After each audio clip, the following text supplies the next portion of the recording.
Hello everyone, this is Mohit Singh Katoch, working as Assistant Professor in Civil Engineering Department of Tulsiramji Gaikwad Patil College of Engineering and Technology, Nagpur.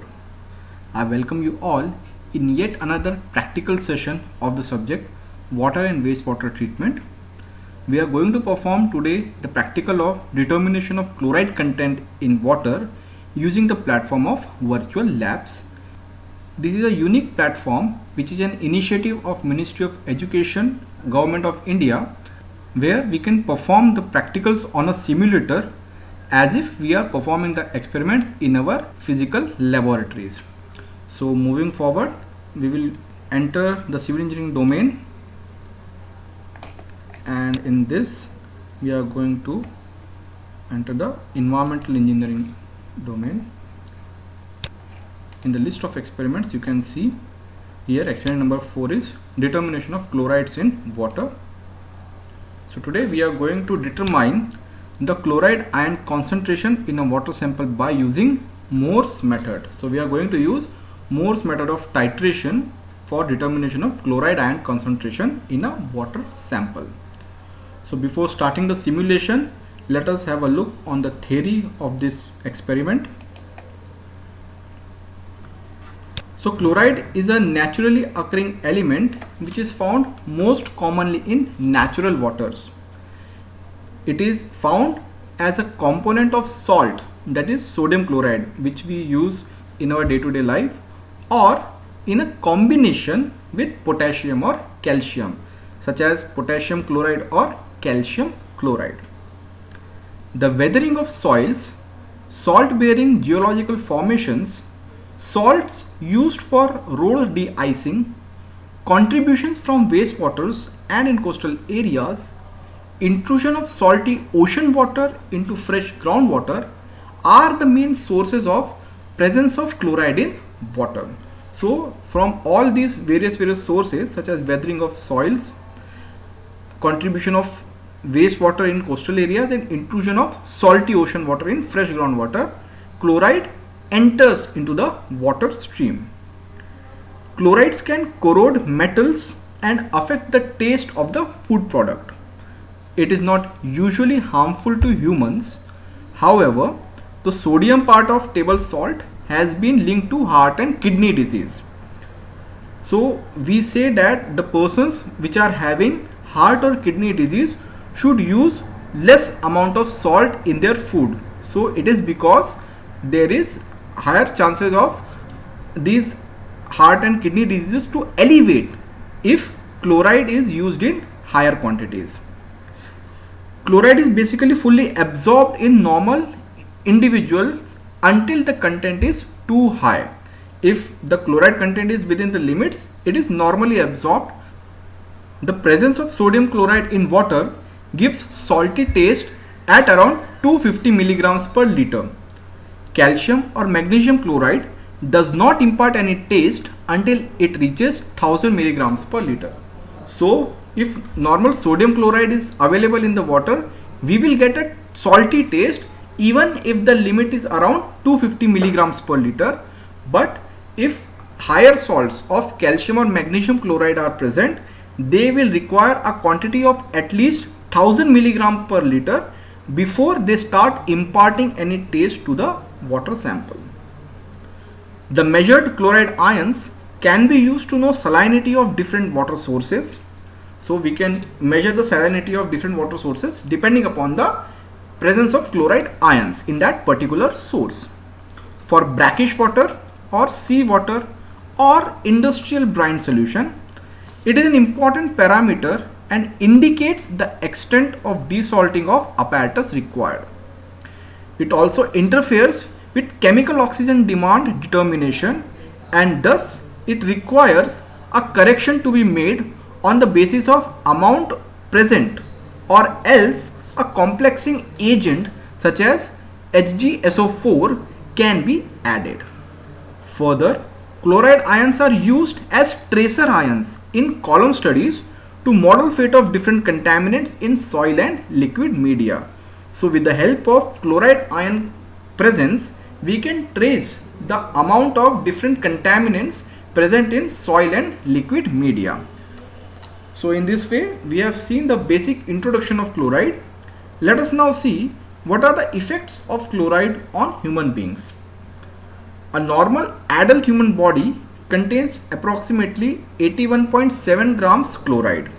This is a very important MCQ question which can be asked in the examination, that what is the range of the normal human body content of chlorides. So the correct answer is 81.7 grams approximately, near or less same.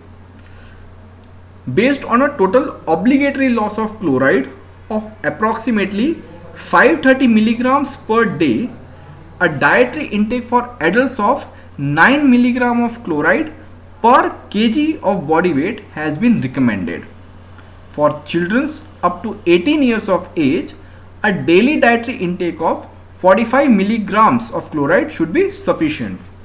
So we can see that as the age increases, the amount of chloride intake on a daily basis reduces. A dose of 1 gram of sodium chloride per kg of body weight was reported to have been lethal in a 9-week-old child.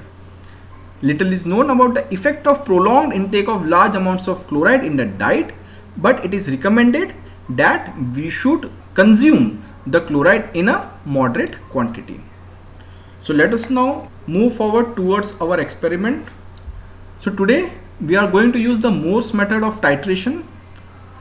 The Morse method of titration uses silver nitrate having a normality of 0.0141. The silver nitrate solution is standardized against standard chloride solution prepared from sodium chloride having the chemical formula NaCl. During the titration which we perform, chloride ion is precipitated as white silver chloride. The indicator potassium chromate is then added to visualize the endpoint, demonstrating the presence of excess silver ions. In the presence of excessive silver ions, solubility product of silver chromate is exceeded and it forms a reddish brown precipitate. This stage is taken as evidence that all chloride ions have been consumed and only excess silver ions have reacted with the chromate ions. So these are the two equations which are followed as we move forward in our titration process. So now we will begin our simulation and we'll try to identify the amount of chloride present in a water sample.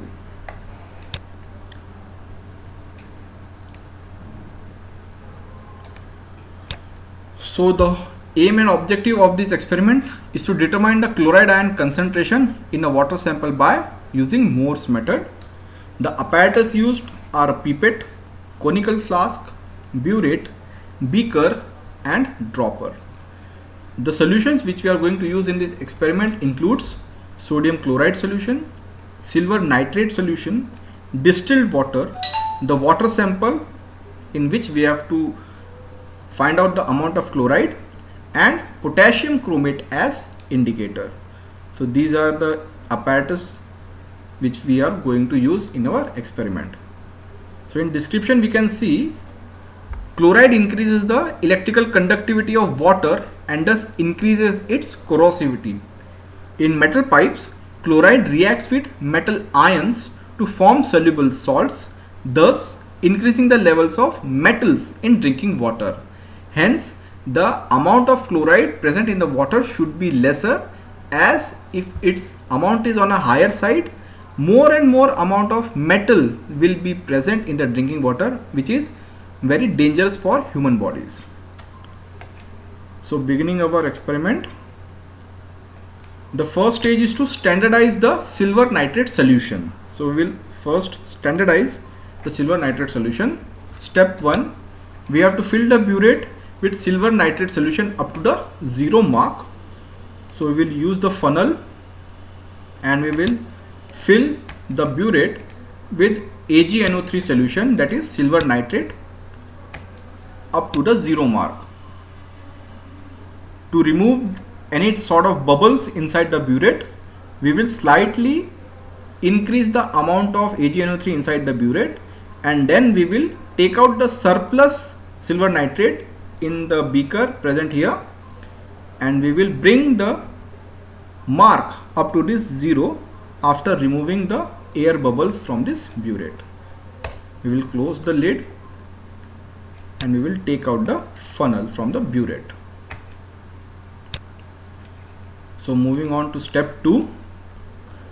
Now we will add 10 ml of 0.0141 normal standard sodium chloride solution to a conical flask using a graduated pipe carefully without forming any sort of air bubbles in this.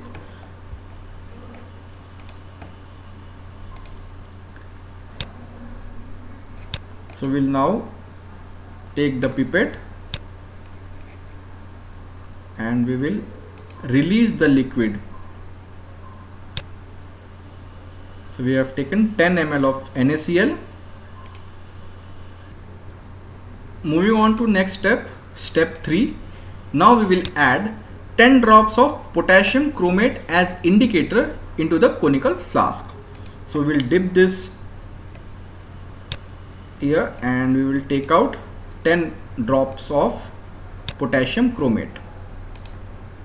We will drop these in this conical flask which is having 10 ml of solution. So a question has arisen. The normality of sodium chloride solution taken here is, out of these 4 options, the correct option is option D, 0.0141 normal, and the answer is correct. So we have taken 10 drops of K2CrO4, that is potassium chromate indicator, in this conical flask. Now step 4, we will titrate the sodium chloride solution till the color changes from yellow to pinkish yellow. So initially the reading in the burette is 0 ml. We will open this knob to start the liquid running into the conical flask, and we will keep this knob open until the color changes from yellow to pinkish yellow. As soon as the color changes to pinkish yellow, we will close this knob and we will note down the final burette reading. In this case it is 10.5 ml.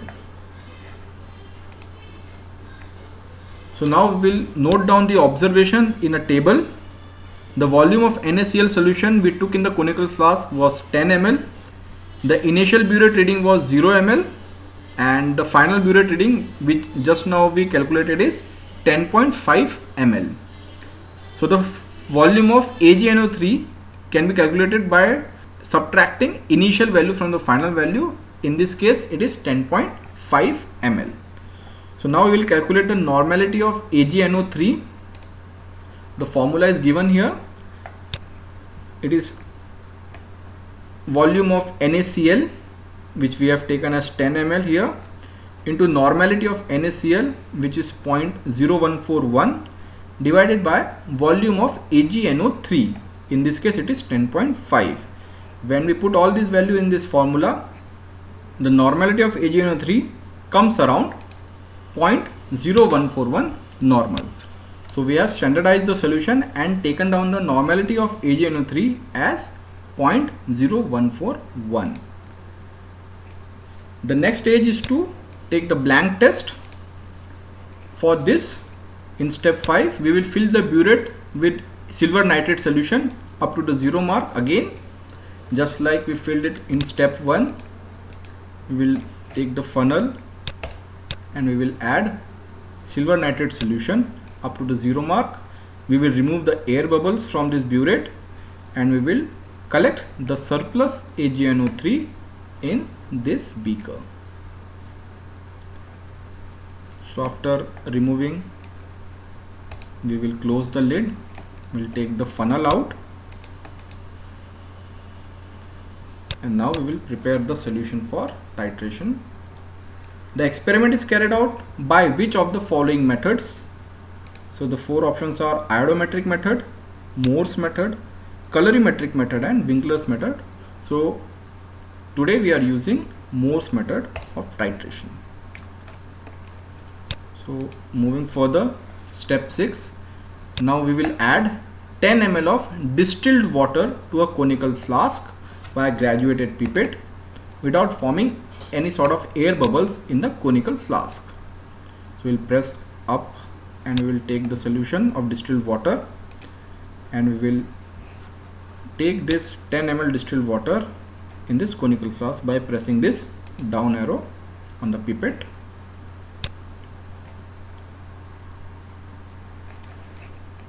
In next step, step number 7, we will again add 10 drops of potassium chromate as an indicator using this dropper. So we are taking around 10 drops of potassium chromate K2CrO4 and we are adding it in this conical flask having 10 ml of distilled water. Initially, in standardization of AgNO3, we took the sample of NaCl and then added the potassium chromate solution. Here in this blank test, we are adding potassium chromate into 10 ml of distilled water. Moving on to next step, step 8, which is the titration. Here some spelling mistake is there. It should be distilled water solution here. So in step 8, we are titrating distilled water solution till the color changes from yellow to yellowish, pinkish yellow. So we'll open the knob, start the liquid flowing, and when the solution changes its color from yellow to pinkish yellow, we will stop the knob and take down the final burette reading in our observation table. So initial burette reading is 0 ml and final burette reading came as 0.4 ml. A question has arisen: which of the following indicator is used in the experiment? So ferroin, eriochrome black tea, potassium chromate and phenolphthalein. Amongst all these 4 indicators, we have used potassium chromate. So we will move forward towards the observation of this blank test. So volume of distilled water we took as 10 ml. Initial burette reading was 0. Final burette reading is 0.4, and volume of AgNO3 which we took is 0.4, which we get by taking final value minus initial value. So 0.4 minus 0, we get the volume of AgNO3 as 0.4 ml. So now we will take the sample titration, the water sample titration. For this, we have to again fill the burette with AgNO3 for the 3rd time. First, we took the standardization of AgNO3 and calculated its normality. Then we took the blank test and did this same procedure for distilled water. And now we are doing this procedure for the 3rd time to calculate the water sample chloride ion concentration. So we have filled the burette up to the 0 mark. We have taken out the funnel and we have taken the surplus AgNO3 in this beaker. Now step 10, we have to squeeze the pipette bulb and dip the pipette in the sample to take 100 ml of sample, 100 ml of water sample in a conical flask using this graduated pipette. We will click on this up arrow and we will take 100 ml of water sample. So we will take this 100 ml water sample very carefully in this conical flask. Remember, in the first stage we took 10 ml of solution in the conical flask. In second stage of blank test, we took 10 ml of distilled water. In this third stage of water sample, we are taking 100 ml sample in this conical flask. So a question has arisen: the Morse method can only be used in the pH interval between 6.5 and 9. So it's true. The answer is correct. So now we will add our indicator potassium chromate using a dropper. We will again add only 10 drops of potassium chromate.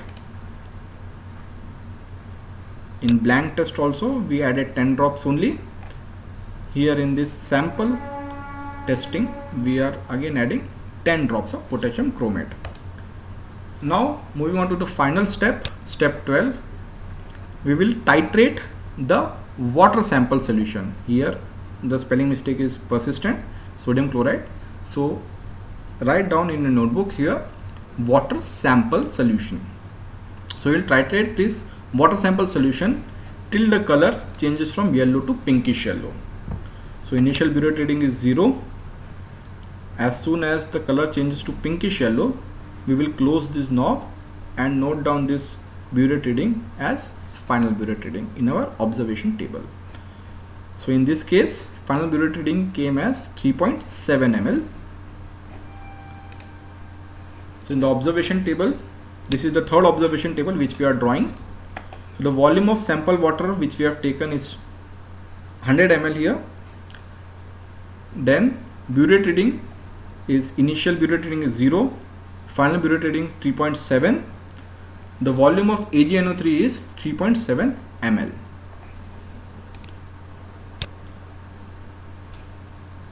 So now we will perform the calculations.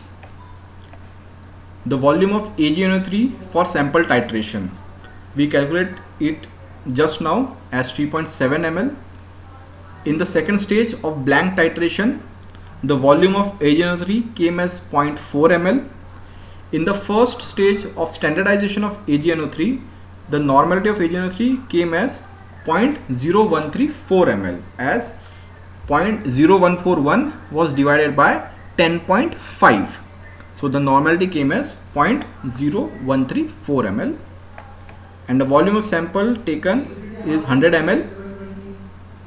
In the previous step of observation table, there was a typing error. It was written 10 ml, so it was 100 ml there. So volume of sample taken is 100 ml. So now we will put these values in the formula.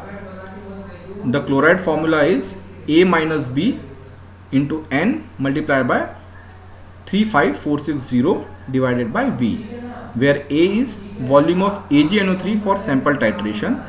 In this case it is 3.7 ml. B is volume of AgNO3 for blank titration. We calculated this as 0.4 ml. So 3.7 minus 0.4 yani 3.3 ml into N. N is normality of AgNO3. It is 0.0134 ml, and the volume of water sample taken is 100 ml. When we calculate these values and the chloride content, it comes around